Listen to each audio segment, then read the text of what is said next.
नेबुआ Naurangia ward number 10 से सबसे शिक्षित, सबसे कर्मठी युवा जिला पंचायत पद के प्रत्याशी लखते जिगर अंसारी जी को भारी से भारी मतों से विजयी बनावे और पूरा क्षेत्र का विकास करावे। लखते जिगर अंसारी जिंदाबाद, जिंदाबाद जिंदाबाद, क्षेत्र की जनता जिंदाबाद, जिंदाबाद जिंदाबाद।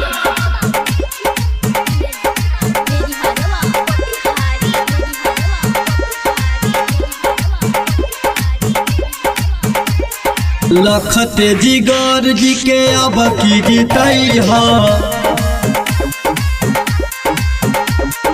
लखते जिगर जी के विजयी बनई है। जिला पंचायत सदस्य बनई है, जिला पंचायत सदस्य बनई है।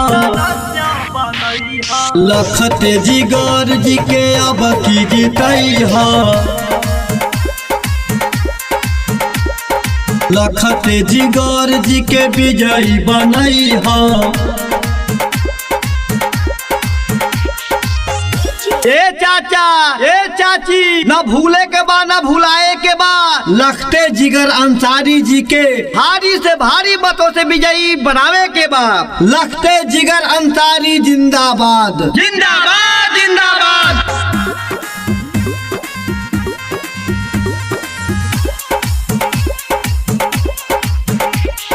बाटे चारू ओर हाला, केहू न बाटे टक्कर में।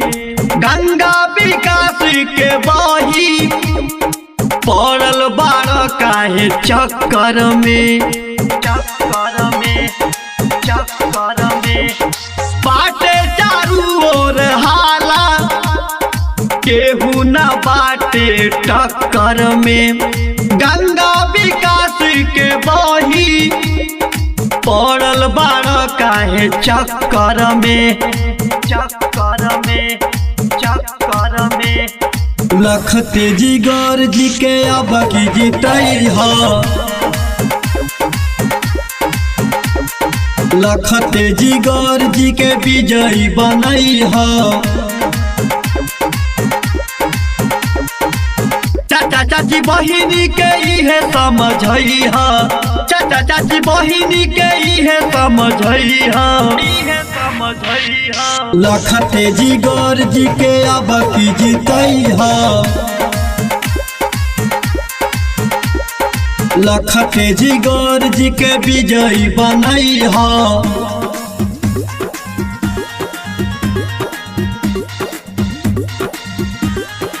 आपकी लड़ाई लड़ने के लिए हमेशा तैयार रहने वाले युवा जिला पंचायत पद के प्रत्याशी लखते जिगर अंसारी जी को भारी से भारी मतों से विजयी बनावे और पूरा क्षेत्र का विकास करावे। क्षेत्र की जनता जिंदाबाद, जिंदाबाद जिंदाबाद।